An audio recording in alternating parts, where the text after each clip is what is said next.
But walking around, I'm like, no, this like really affected who I am as a person in ways I can't like describe. Welcome to Real Siblings, It Ain't Easy, a real estate podcast with the goal to educate, inform, and save their listeners time as they navigate the market and properties in their neighborhoods. Get ready to join real-life siblings and professional real estate advisors, Donna Reed and Eric Seemann, as they discuss how it may be simple, but it ain't always easy.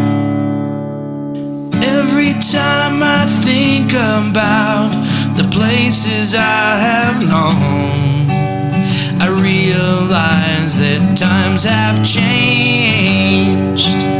So I'll do what I can to make this house into a home. Yeah, yeah. Hi, everybody. Welcome to Real Siblings, It Ain't Easy, a podcast that just ain't typical. I'm Donna. This is my brother, Eric, and I'm pointing over there. Yeah, Real Siblings. We are both professional realtors with Keller Williams. And for your reference, I'm a baby boomer. I know you find that hard to believe. Eric is Gen X. Gen X. And today we have a visitor. Hey! Who's that guy? Introduce yourself. Hi, I'm Caleb. I'm her son, his nephew, and I'm a millennial. A millennial. Oof. Yeah. Officially? You're a late millennial, though, right? I Are you think so. I might be middle to late. I think it went like 5 years after me. Okay. And then it became Gen Z, right? We did X, Millennial, Zs.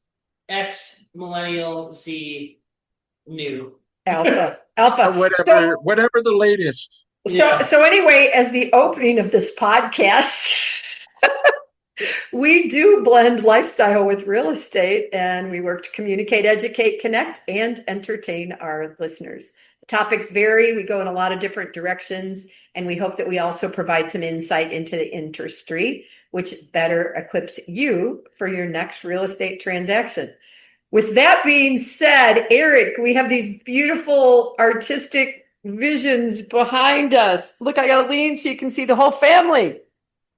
Okay, everybody that's listening and not watching, they're going to have no idea what we just did. So what are we doing here, brother? Well, number one is we're recording for the first time in a long time. Yeah. It's like, good grief, life has been happening. And part of our life that's been happening is we did not do a good job planning for hitting the road to get together with the family back in the hometown of Lindsey, Ohio. Yeah. We made the trek, if you remember, going all the way back to summer of 2023. We did an episode speaking to 5 different friends, associates from the hometown of Lindsey, Ohio, talking about what was then the first annual Lindsey Sunflower Festival and Homecoming event. This was year 3. We decided that we were going to shake things up, rework our schedule, what we normally did, and everybody loaded up the truck and they moved back to, well, not Lindsey. We actually went to Fremont, right? Beverly Hillbillies? Is that where we loaded up the truck? That was the reference there. Thank you. Wow. Did the millennial get that reference? Yeah, I got it. After she explained it, I didn't know you were right. Okay. But I've seen the Beverly Hillbillies, if that's what you mean. Yep. So in the picture behind me, it is everybody that was there that was part of our family. We had been doing family reunions kind of in various places. And this year we did meet back in Ohio. And I think if listeners know, they know that our town was quite small. So there was not a place in Lindsey to house, were there 19 of us or something like that finally? Yeah, by the time Netherlands was in and Cousins. Colorado was in and Yeah. portions of various families from Kansas and Texas and around. Yeah, it got cozy. 2% of the population of Lindsey?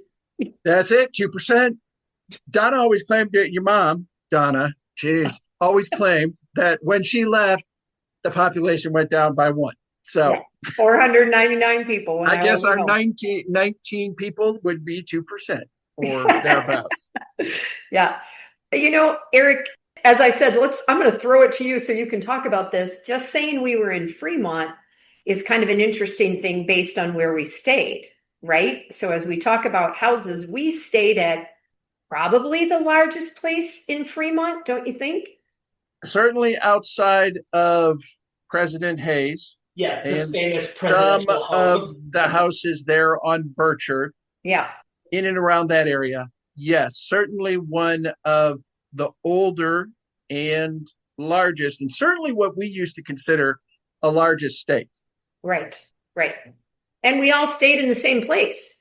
Yeah, which is very nice. And it was not a hotel. Right. It has gotten to be very, very important. We don't know how any of you travel, but when we get together, what's the point of everybody going to someplace and having their own rooms and going to hide in their rooms and making it difficult to sit and visit or anything like that? Even if you have a nice hotel that has some sort of a lobby gathering area, generally you can't laugh, you can't cut up, you can't do those kind of things because you have to be polite and the other guests that may be coming and going and in and out of swimming pools and breakfast nooks and all that kind of stuff. So this worked incredibly well. Christie House on Christie Road, which is now owned by my high school classmates and bandmates and that's amazing. Good friend to reconnect with, Chris Robinette and his wife. Shout out to Chris. They've owned it for a couple of years now. Yeah. Caleb, what were you thinking? What was I thinking? Shout out to Chris. Shout out to Chris. Yeah. There you go. That's it. Yeah. That's the shout out. And the Christies owned a manufacturing company in town and employed many people for years. And before we moved to Arizona, that place was being used by artists and things like that. And it's now been torn down. The building doesn't exist anymore.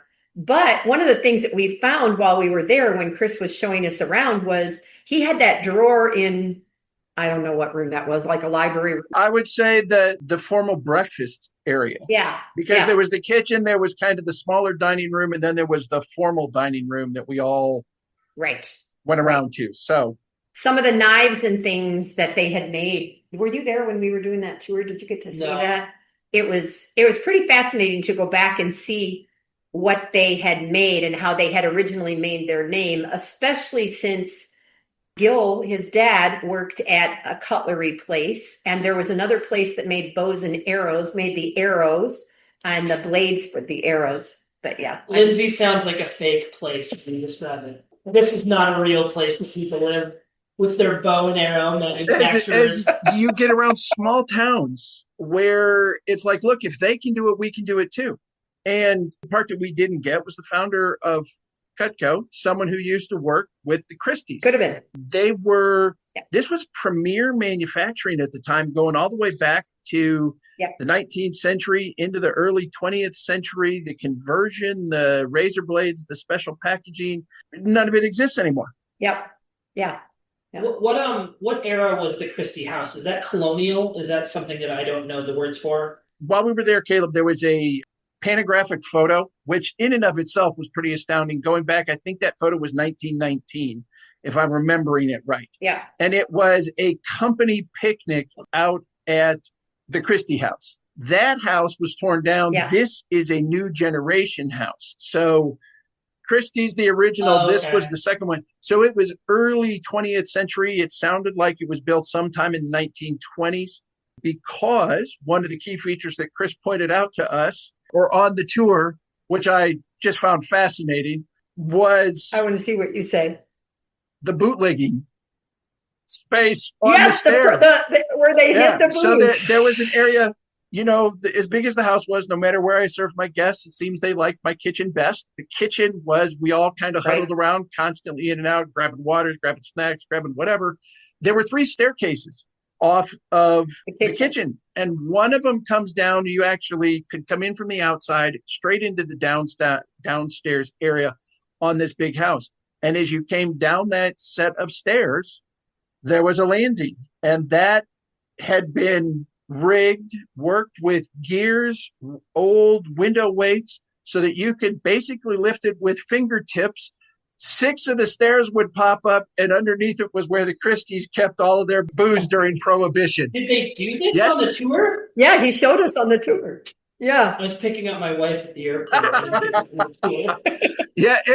The mere fact that it's like, oh, temperance was a thing. This was Ohio. We were not the big cities. And to think that certainly one of the wealthiest families in the city at that point had a supply so that when they entertained on the holidays or weekends like that, they could serve a cordial or a beverage or an old fashioned or something. Back then, was it just called a fashioned? It probably was just fashioned. It was fashionable. Ayo. The thing that one of the things that I remember, and because we're going to see Downton Abbey, it made me think about this. So the fact that they had maids and people who assisted them. I actually slept upstairs in one of those rooms that was right off the kitchen. But they also had ways to ring bells in different rooms to bring those people to come help them.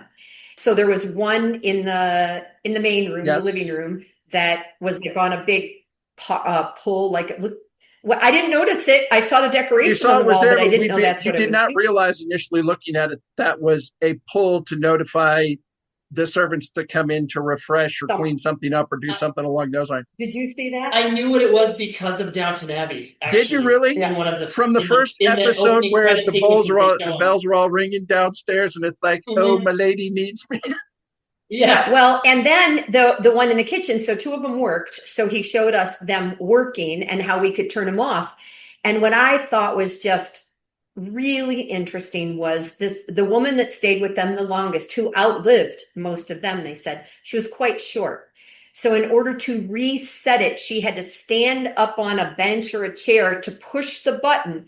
And eventually they moved that button down lower so that she did not have to stand on a stool. To accommodate her. And then they said she lived to be like 94, 95 years old. And again, just to give you an indication for the listeners, what we're talking about from a size or an opulence standpoint. The kitchen went into two different butler pantries. There was the large butler pantry that served and came around to the main dining room. And there was a smaller butler pantry area that served that kind of morning breakfast area. Remember where the refrigerators were at, Caleb? Yeah. And that would be considered. I don't think I realized that would be considered a butler's pantry. And then you had the bigger one. And again, one of the unique features was that huge cast iron enameled sink, which had what in it? Probably the oldest dishwasher I've ever seen. They had some sort of secondary sink that they could seal a lid up with. It looked almost like it had a disposal underneath the sink. It was like, what the heck? Man, these folks had money if they were doing dishes with some sort of steam that way, whatever. Yeah. There's also something to be said for the architecture that is not just old, but also Eastern, which is the idea of open concept stuff is such a different new idea. So the kitchen was a nice kitchen, but not huge, right? Right. And the butler pantry were not huge. The singular dining room, the big one, was quite large. It fit still a closed off room though, where they had a hallway to the next space. So even though it was a big space, it was still a singular location. And I think every room feels smaller because they're single rooms as opposed to a lot of interconnected rooms as a big space. All right. Since I haven't been to your place in Colorado, your new place, is it more of what you consider to be an open concept since you're bringing it up? No, it's vertically built. But I think if I took out a wall, it would connect a bunch of rooms. The kitchen does connect to the dining room. Directly. So it's not a pass through. It's not a bar or anything like that. It's like kitchen dining room. But it's also smaller because the house goes vertically. So it's open, but still small because of it's a tri-level. So it's got 3 levels, which makes none of them particularly huge because it's not a huge house. What, 15, 20 foot wide at most? Or is it even that? I don't know how wide it is. I don't know. This much? It's got a big tree out front, and the tree looks to be 12 or 15 feet wide. The tree is huge. I'd say, like, if you're facing the house forward, there's a garage and a living room. And the living room we sit, it's like a long way. So 2-car garage and a room, 30 feet. Okay. Yeah, probably something. Yeah. That's an interesting observation because from the big dining room, like you said, there was a little bit of a connector room. and then back out into that huge area where we were playing Jenga and the fireplace and the bell, and then went into another big room that I always would have thought was those had to have been added later. Those are like later adjustments, right? I don't think so, because of the way the house was built. If it had been the original house that had some modifications, the 2-story mansard roof building from the 19th century, then yes, I think it would have been an addition. But I think it was planned and intentional, and what we might now be referred to as a Florida room probably was referred to as a solarium. And had that fountain, which doesn't look like it ever had water, or at least not working water anytime soon. True. Recently.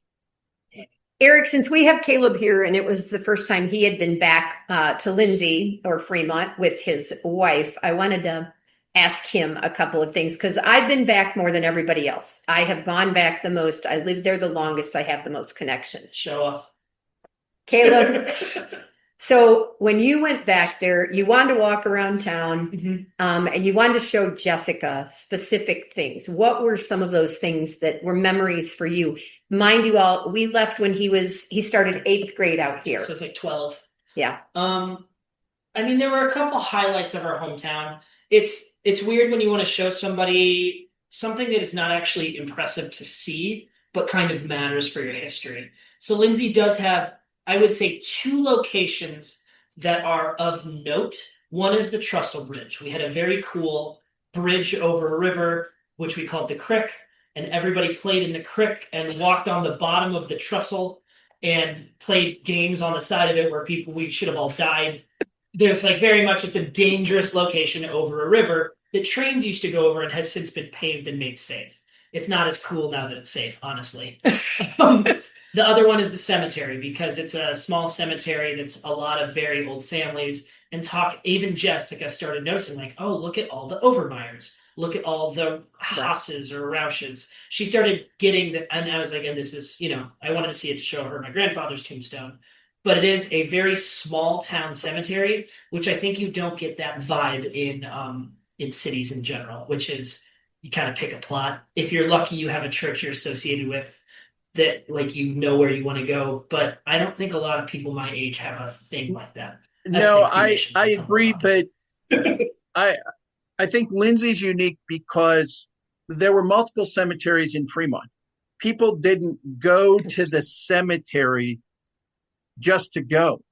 We rode our bikes down there. Well, it sounds silly, but people would come into, let's go take a walk, and you always walk down to the cemetery, not necessarily to put flowers, not to remember. It was a place. To go, not for everybody. There were Memorial Day services and there were church events, and obviously there were funerals there, but it was not, we're going to the cemetery. Yeah. Of course we're going to walk to the cemetery. Everybody, and who does that in other places? And maybe it's more common in small towns than we're aware, right? But now that you say it, you are correct. We spent time there just because kids went there to climb on these large columns. The Crick kept going behind the cemetery. Yeah. So I raced soda bottles in the Crick with my friends a lot. The Mountain Dew in the 90s had a swirl on the front, and it was definitely the fastest. Yeah, because of the swirl. All right, see, there's a memory. I did not know this occurred. This happened a lot. I always learn things when I'm ice skating down there, sledding down the hill. Yep. I think the other things I wanted to show Jessica, but are just all in town, is the church, because it's a beautiful old brick church. And then you see the houses you are in. But I think the overall vibe for me was getting her to understand how small it was. Mm-hmm. I think there's no reason for her to want to see my hometown besides the fact that she loves me, right? There's nothing there to go see. But walking around, I'm like, no, this really affected who I am as a person. In ways I can't describe, but I think she could sense the excitement from me. I'm like, and this is where the trees we planted were, and this is a different tree that we planted for my grandfather, and these are trees that I climbed on and fell out of. I talked about that curve, trees, right? I was skateboarding. I felt, oh man, you should see this one on my leg. I hope everyone's as nostalgic for their childhood locales the same way. But I know that my friends in the desert who are playing in the desert in Tucson were not Right. doing the same thing. That's true. It's not the same. The ability to walk around my whole town in an hour with Jessica, and she was like, it was really hot. It was incredibly It sweaty. was, But besides that, I was like, we did it. We saw the whole town. This is everything. you also saw people that you had grown up with. So one of the things is that I think as children, your first friends might be your family, or if you live in a place with a lot of cousins, and a lot of people in that town had cousins and had families. We were one of the only families that were there for 40 years and gone. Like the people running the meetings and running the things have 150 years of history. So to go back and see one of your friends, Joey, and his dad was our doctor and stuff. Joe is married with three kids. Three kids. Three kids. And Shout out Joe Diller, my childhood friend. yes. And so And his wife Kellen, who I met. yeah. And so to see those people that stayed there, that have lived their lives there and built a house back kind of on his dad's property. Dad built a house when I was in kindergarten. Joey built a house later. Yeah. Probably Joseph. Probably Joseph. Yeah, who knows? So seeing those people is also just an interesting experience. And Eric, I don't know what you're looking at right now, but you must have got a text or something. Are you? No, I'm actually trying to pick up my phone to reference. It was episode 26 that we had talked to Ryan and Andrea and Russ and Daryl and Daryl had the conversation about the why and how many. And that's when there was a reference of so many years that Andrea.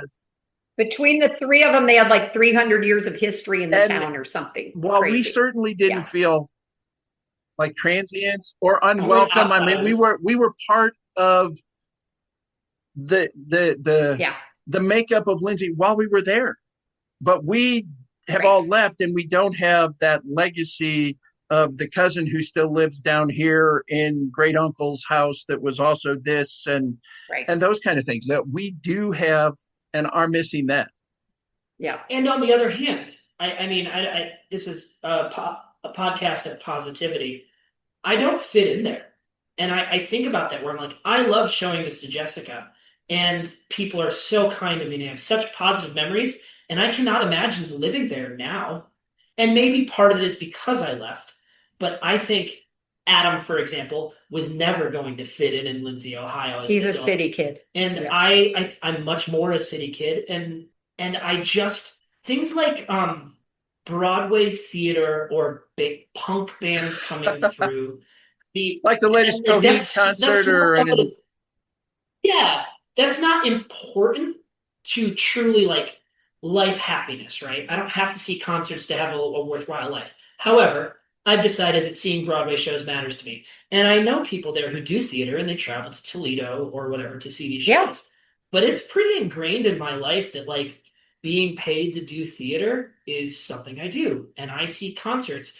And it's different if you say you want to see Journey when they come through because they go everywhere. They're going to be in Detroit. They're going to be in Detroit. They're going to be versus I want to see a band that has 100 fans. And it's like, I can see them in Phoenix because it's Phoenix. And that was an hour drive.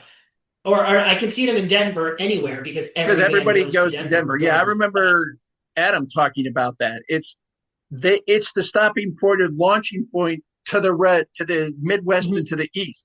So that's the last between Chicago and LA. It's what else is there? Cheyenne, Wyoming, Omaha. Yeah, you can Omaha, Kansas City. There are cities, but emotionally, it does feel like Denver's like the midway, and there's not as many things. So I do know that even seeing Lindsey now, I'm like, I'm glad I grew up here. I had a great childhood, and I don't want to live there. I don't want to be in that town. And I think it's important to know that there's no one way to like have a home and have a lifestyle. I have lost the ability to have a legacy. But would I be unhappy with that legacy if I felt stuck there? That's interesting. I don't know. I'm not trying to be. At one point, when the big house, Grandpa and Grandma's house, Mom and Dad's, our house, we knew it was available and it was kind of an auction. We all kicked it around. And part of the answer on that was not a single one of us in our lifestyle and circumstances could see ourselves going back to Lindsey anymore. To live there and work on. I'd go write my memoirs for like a season if I had a house, right? Okay, do one of those 3-month and it's like, I'm taking a writer's break and I'm going to be inspired by the hometown and like Stephen King and the Overlook. Okay. Yeah. Hey, unrelated, but Caleb just told Adam and I, what play are you going to be in January? I'm in Spamalot as Patsy. No! Oh, we can't post this yet. That's a secret still. Yeah. Yeah, I get to do that the whole time. It's gonna be incredible. Not that I know who that is, but I know who that is. So, and I have to say, one of the things that we've talked Fremont, we talked Chrissy, kind of in Lindsey, but the day of the event, he said it was sweltering heat. So as hot as San Antonio can get. It was about as hot and uncomfortable a day as I think. Hot and sweaty. Yeah, my wife, who's from Tucson, was like, I've never been so miserable. Well, and I'm laughing when I look at the picture. Eleanor in the turquoise shirt there, she's got her hair up under a hat. Everybody had their hair pulled back. That was me too. And honestly, when I got to do the book speech in the church, I felt like people who came might have just come for the air conditioning. Oh, they did. Look, we were actually saying that. It's like, the air conditioning is going to be on. Come on over. Yeah. Booths at conventions where they give you free water. Yeah. It's like, I'll take your business card if I may have that water bottle. Yeah. So the other thing was seeing people. It really was. And honestly, we have done this. This podcast for going on 100 episodes now. We have been producing and talking about, and we know we have people who listen. We have some, I'll say, regular listeners. But to actually have the conversation face to face, when Linda Epley came up and she made sure, and I apparently missed her the first time, and Jeannie's like, that lady's trying to get your attention.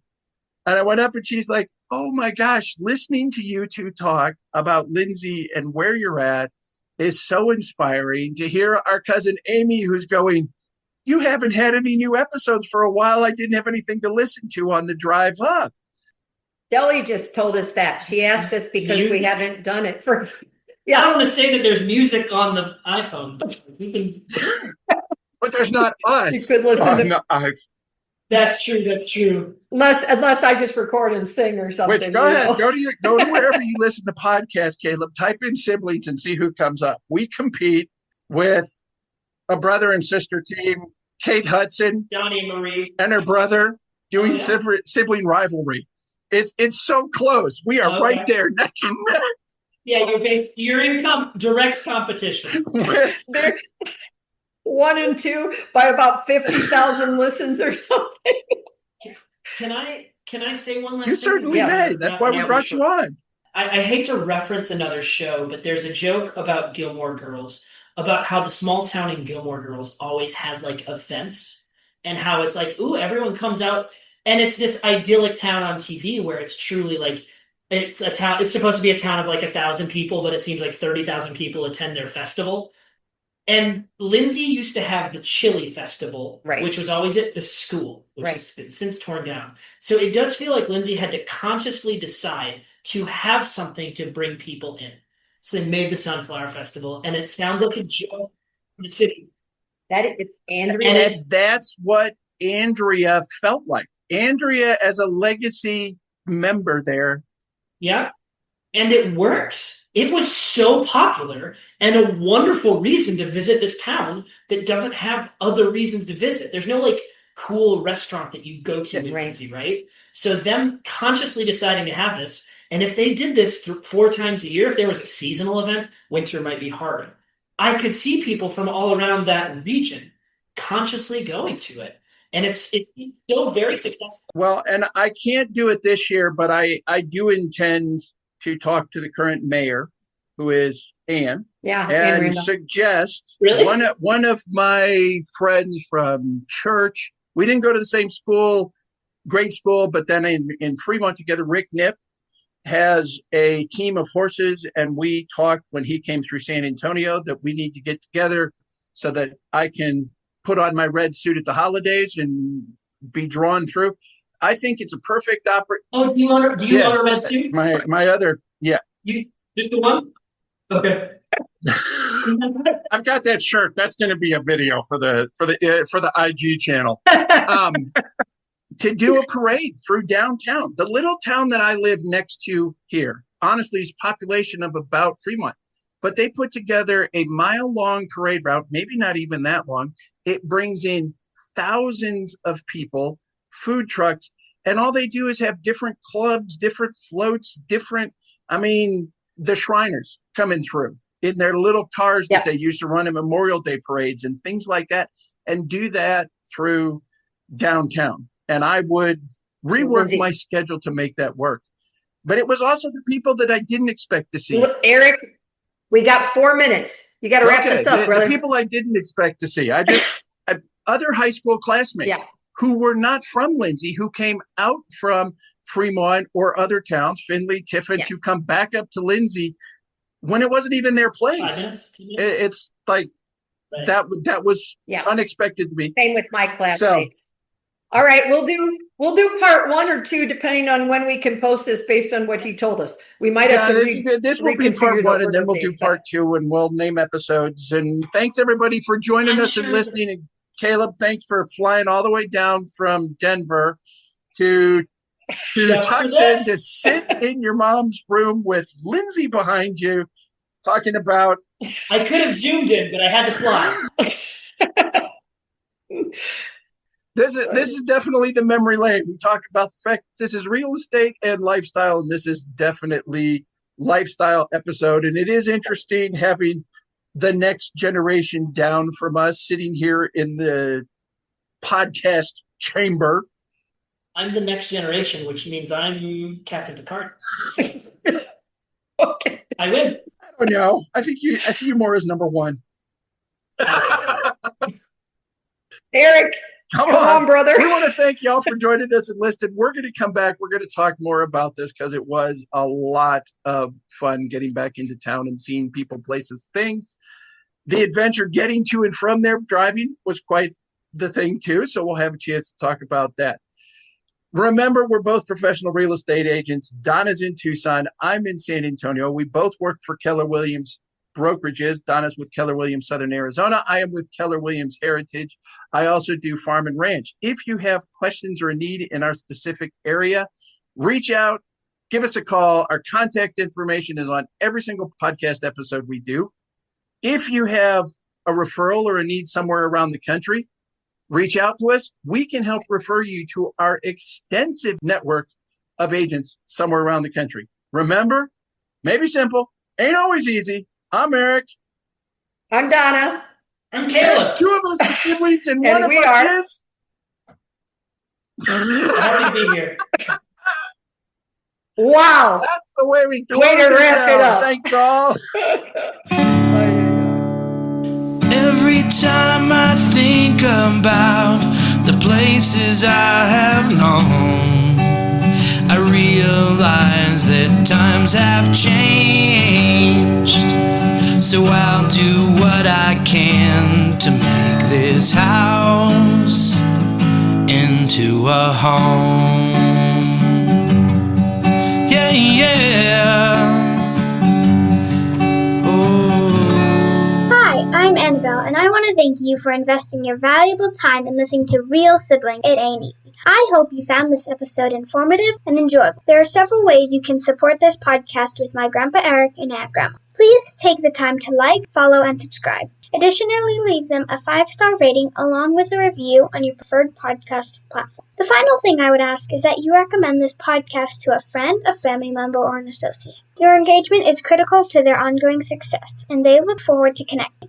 Check out the show notes Grandpa put together with their contact information, including emails, phone numbers, and website. And remember, the Real Siblings look forward to hearing from you.